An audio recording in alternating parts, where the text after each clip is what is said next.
사도행전 28장 30절에서 31절 같이 읽도록 하겠습니다. 바울이 온 이태를 자기 셋집에 머물면서 자기에게 오는 사람을 다 영접하고 하나님의 나라를 전파하며 주 예수 그리스도에 관한 모든 것을 담대하게 거침없이 가르치더라. 마지막 절이 참 강렬하게 끝나고 있는 것을 볼 수 있는데요. 담대하게 거침없이, 참 이 단어가 아주 우리에게 와닿는 큰 의미를 또 역동적인 그런 단어를 통해서 오늘 우리에게 큰 울림을 줍니다. 담대하게 거침없이. 그래서 오늘 말씀은 말씀의 마지막 절을 따라서 거침없는 사람에 대해서 주제를 정해서 말씀을 전하고자 합니다. 사도행전은 가급적이면 제가 좀 짧게, 그러니까 28장까지 오면서 여러 이야기를 할 수 있습니다만 그래도 한 장을 기준으로 해서 1시간씩 정했는데 이렇게 해서 오늘은 사도행전이 마지막 장을 하게 되었습니다. 오늘 이 사도행전이 마지막 장으로 이 바울이 로마에 압송되어서 지난 시간에 우리가 27장에 보면은 뭐 멜리데 섬에서 아주 뭐 기적적으로 또 오는 과정에 가이사라에서 바울이 자기는 로마 시민권자이기 때문에 가이사에게 송사한다 해가지고 이제 가이사라에서 로마로 압송되는 과정에 유라굴로라고 하는 광풍을 만났잖아요.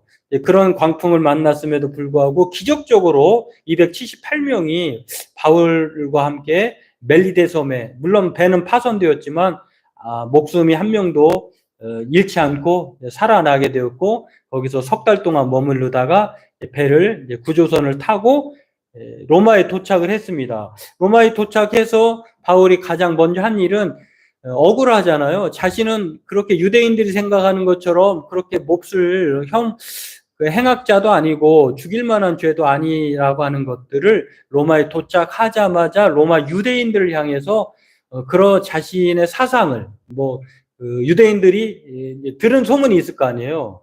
그렇기 때문에 바울, 그래, 좋다. 너의 사상이 뭔가 좀 들어보자라고 할 때 바울이 이야기를 합니다. 그런데 유대인들 대상으로 하나님 나라와 예수 그리스도 이름을 전했는데 별로 이렇게 탐탁하게 받아들이지 않았어요. 믿는 사람도 있고 믿지 않는 사람도 있었습니다. 그런 상황에서 바울이 이제는 유대인들뿐만 아니라 오늘 이 30절, 31절에 나와 있는 것처럼 유대인들이 뭐 더 이상 자기가 한 말에 대해서 믿는 사람도 있고 믿지 않는 사람도 있고 시원치 않은 그런 반응이 있을 때 바울은 거기에 낙심하지 않고 계속해서 자기에게 찾아오는 모든 사람들에 대해서 하나님 나라와 주 예수에 관한 모든 것을 담대하게 거침없이 가르치더라. 이렇게 이 말이 이어지는 것을 봅니다. 다시 말해서 오늘 이 말씀은 더 이상 유대인들에 대해서만 국한하지 않고 로마에 속한 모든 사람들, 자기에게 찾아오는 사람들, 물론 지금은 자신의 신분이 죄수의 신분이기 때문에 오늘날로 얘기하면은 가택연금 상태에서 2년 동안, 참 그것도 은혜잖아요. 정말 어떻게 보면은 로마의 그 송사를 빨리빨리 진행해가지고 바울을 가타부터 어떻게 처리할 수 있는데 하나님께서 충분한 기간을 정해 놓으셔서 2년 동안 로마에게 복음을 모든 사람들이 들을 수 있도록 은혜를 베푸셨다라고밖에 할 수 없는데 2년 동안 거기에서 바울은 거침없이, 이 거침없이라고 하는 말은요, 그 헬라어의 뜻을 보면은 방해가 없이 자유롭게 그런 뜻이에요. 그러니까 거침없이 담대하게 하나님 나라와 예수에 관한 모든 것을 가르쳤다는 거예요.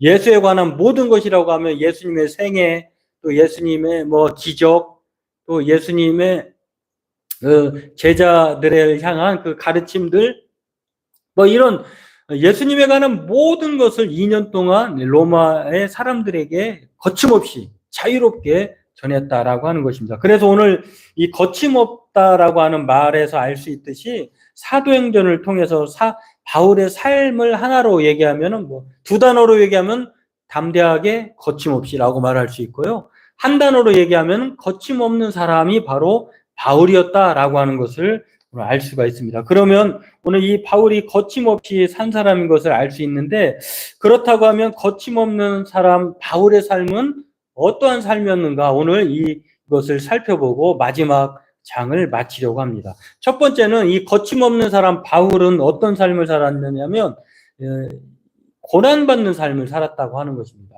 여러분, 우리가 지금까지 바울은 구사일생으로 방금 전까지 27장까지만 보면은 지금까지 바울의 삶을, 사도행전을 추적해 보면요, 참 고단한 삶이었어요.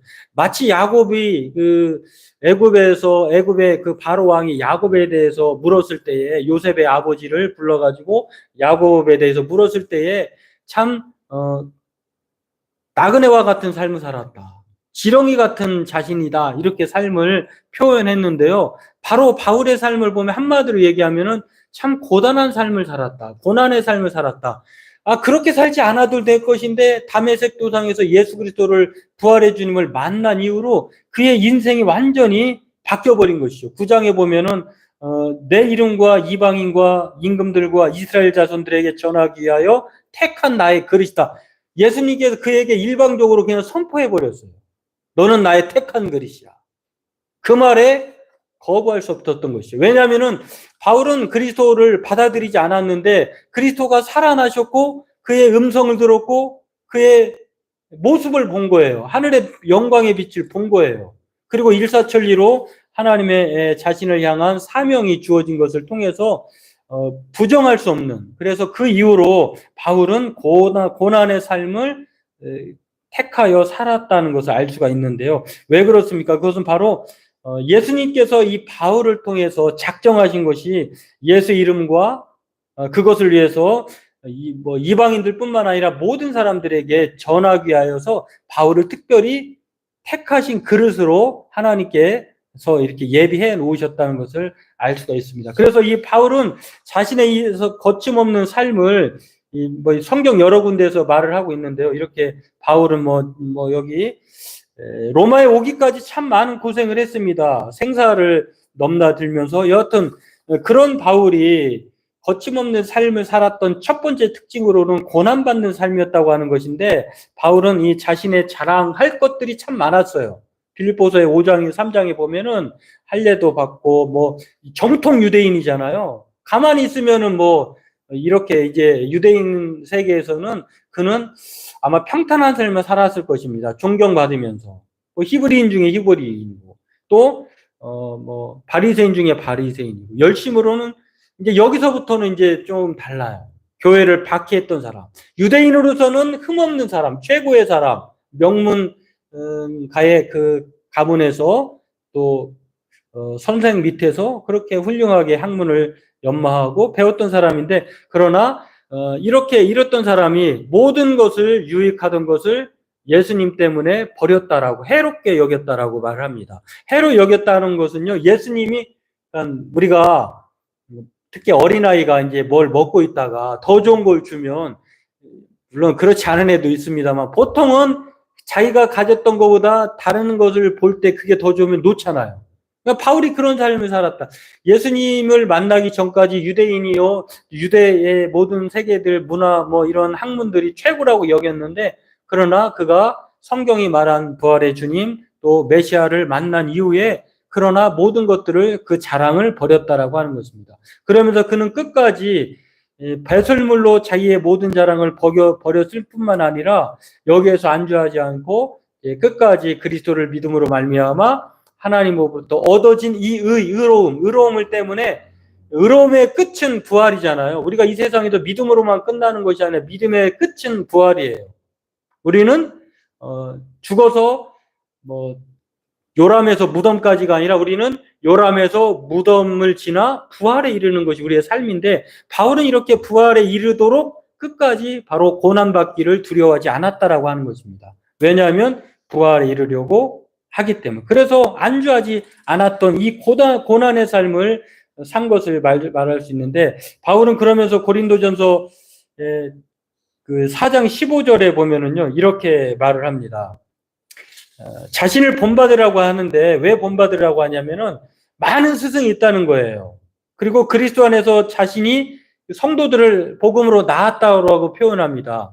왜냐하면 예수 그리스도를 믿게 된 동기들은 바울이 전하지 않았다고 하면 안디옥, 이고니온, 루스트라, 더베 1차, 2차, 3차 왔다 갔다 하면서 바울은 수많은 세월 동안 자신의 온 생애를 다 바쳐서 예수 그리스도를 전하면서 예수 그리스도로 말미암아 이 복음을 통해서 많은 사람들을 예수 믿게 한 사람이 바울이죠.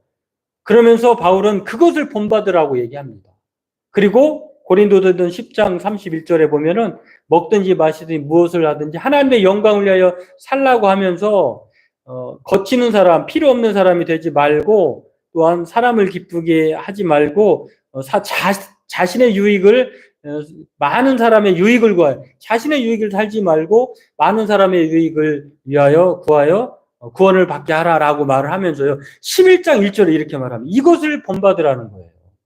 그러니까 지금까지 자신을 본받으라고 하는 것은 다시 말해서 한마디로 요약하면은 내가 하나님 나라와 예수 그리스도의 이름을 위하여 예수님을 위해서 고난받았거든. 이 고난받은 결과가 많은 사람들이 구원을 얻게 되었다고 하는 것. 그렇기 때문에 이 거침없이 사는 삶은요, 자유로운 삶, 어떻게 보면 이 말이 좀 역설적이에요. 왜냐하면 거침없다는 말은 자유롭다는 말이거든요. 근데 자유로운데 예수 그리스도에게 속박된 삶을 산 게 바로 바울이에요. 예수 그리스도에게만 집중해서 살았던 사람. 이 자유를 바울은 우리에게 참 자유라고 말합니다. 그러면서 이것을 본받으라라고 그렇게 말을 합니다. 그렇습니다. 오늘 바울은 이 거침없는 삶을 살았는데요. 거침없는 사람이고 육체의 자랑보다도 이 그리스도를 더 가치 있게 여기면서 또 자신은 아무것도 아닌 것처럼 그렇게 산 것이 바로 거침없는 사람 바울이었다. 그 사람은 바로 고난받는 하나님 나라와 예수 그리스도를 위해서 고난받음을 통해 많은 사람들이 바로 구원을 받게 했던 삶이 바로 고난받는 거침없는 바울이었다라고 하는 것입니다. 오늘 저와 여러분들도 우리의 자랑과 영광이 하나님 나라와 예수 그리스도의 이름을 전하는 것에 있기를, 바울처럼 그것을 본받기를, 그렇게 거침없는 사람으로 살아가는 저와 여러분 되기를 바라겠습니다.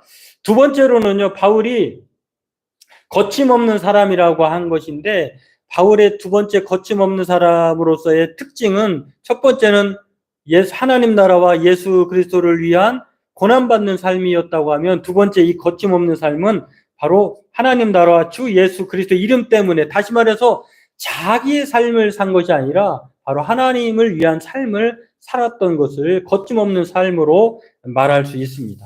바울은 자신의 요구대로 로마에 지금 도착했습니다. 그리고 도착하자마자 만약에 자신을 위한 삶이었다고 하면 자신의 억울함을 먼저 유대인들이나 자신을 찾아오는 사람들에게 전했을 것입니다. 나 여기 억울하게 왔으니 내가 더 자유롭게 복음을 전하도록 나를 위해서 구명운동을 펼쳐주시오.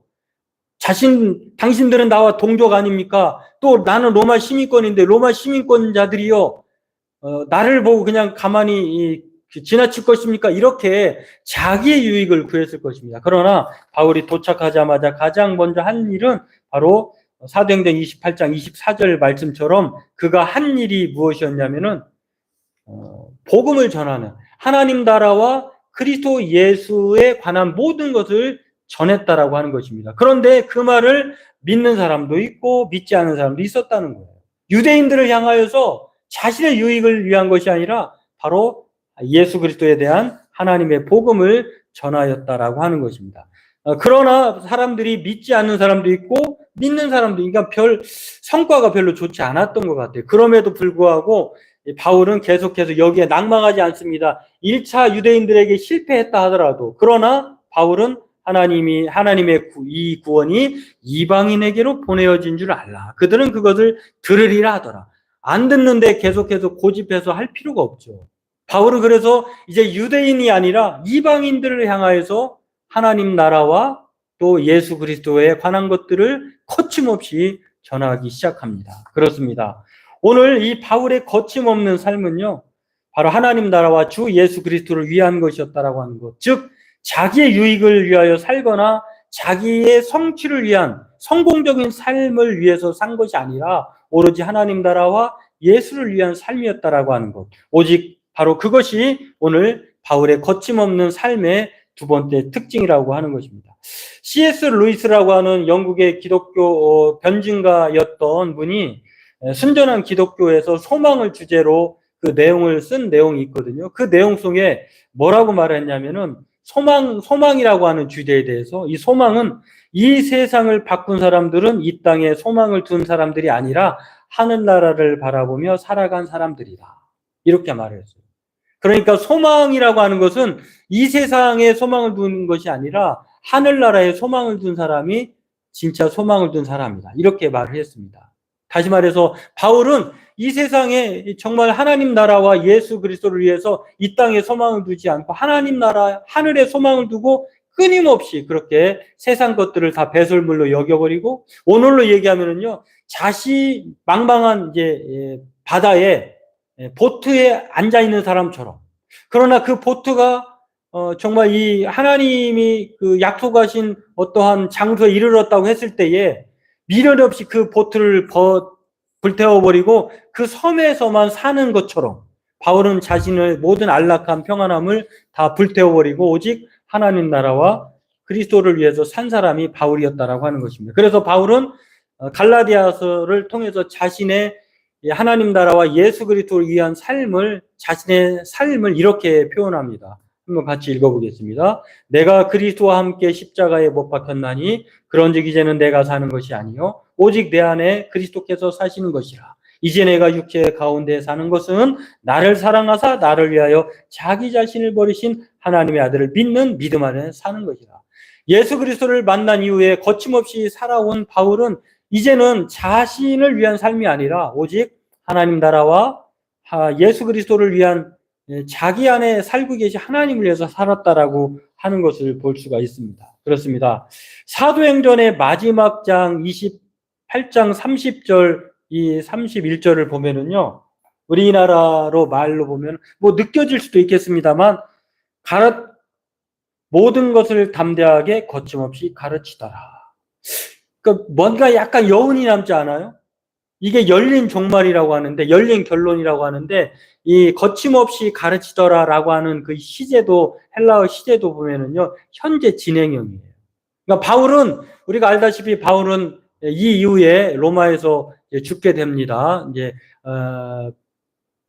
로마에 큰 화재가 났는데요. 네로가 바울을 그 유대인들의 자기가 불질러 놓은 미치광이처럼 유대인들이 범행에 범죄자다라고 해가지고 몰아가지고 유대인들을 이제 죄인시해가지고 그때 바울은 아마도 사형을 당했다, 십자가 처형을 당했다라고 하는 그런 내용들이 있어요. 여하튼 바울은 그 이후에 죽었는데 지금까지는 이 내용을 보면은 죽은 사람이 아니에요. 살아있는 것처럼 진행형이에요. 이렇게 끝나는데 그의 거침없는 삶, 이 가르침이 지금도 진행되고 있다는 거예요. 그리고 그 진행형은 성령으로 충만한 저와 여러분들에게 여전히 바울처럼 우리에게 흐르고 있다는 것입니다. 이렇게 열린 결론으로 이 바울이 마치 죽지 않고 지금도 살아있는 것처럼 느끼게 하는 것인데, 그리고 우리 또한 그렇게 살기를 독려하는 것을 누가는 충분히 그렇게 저는 예상을 했다고 봐요. 의도했다고 봐요. 그렇습니다. 사도행전을 마치면서 우리는 바울처럼은 우리가 바울이 될 수는 없죠. 그러나 바울이 자신을 하나님 나라와 예수 그리스도를 위한 삶을 본받으라. 먹든지 마시든지 무엇을 하든지 하나님의 영광을 위하여 살라. 이것을 내가 그리스도를 본받는 것을 여러분도 본받으십시오. 라고 말한 것처럼은 살 수 있어요. 우리는 바울처럼 될 수는 없지만 바울처럼은 흉내는 낼 수 있다는 것입니다. 그것이 바로 거침없는 삶이에요. 거침없는 삶은 하나님 나라와 예수를 위해서 자유롭게 사는 삶이에요. 거침없이 사는 것이 바로 그런 자유를 갖고 사는 것입니다. 말하지 않고 또 행동하지 않는 꿀먹은 벙어리처럼, 또한 무존재처럼 말로도 하지 않고 행동으로도 그리스도인처럼 살지 않는 그런 사람이 아니라 거침없이 사는 거죠. 바라기는 우리도 하나님께서 주신 바울처럼 우리가 그렇게 여러 해외나 뭐 주변에 가서 그다음에 생업을 포기하면서 이렇게 돌아다니면서 전도할 수는 없어요. 그러나 우리는 일상을 통해서 충분히 그렇게 살아갈 수 있다는 것을 알 수가 있습니다. 우리에게 주어진 일상이 어디입니까? 가정이고 직장이고 세상이에요. 거기서 거침없이 우리가 하나님 나라와 예수 그리스도를 전하면서 증거하면서 살 수 있다는 것입니다. 오늘 우리가 이 바울처럼 최고가 아니어도, 그러나 1등이 아니어도 하나님은 사람들이 알아주지 않아도 우리가 그렇게 살아가는, 거침없이 살아가는 것을 하나님은 더욱 기뻐하실 수 있다는 것입니다. 바라기는 우리가 오히려 남이 보지 않는 것에 드러나지 않아도 우리가 거침없이 하나님 나라와 예수 그리스도를 위해 산다고 하면 하나님은 이보다 더 우리를 기뻐하지 않을 수 없을 것입니다. 은밀한 곳에서 이루어진 삶을 하나님은 누구보다도 기억하신다고 하는 것. 바로 저와 여러분들이 사도행전을 마치면서 열린 결말처럼, 현재 진행형처럼 오늘 저와 여러분들도 이 세상 끝날 때까지 거침없이 하나님 나라와 예수를 위해서 살아가는 저와 여러분 되길 주의 이름으로 소망합니다. 기도하겠습니다. 하나님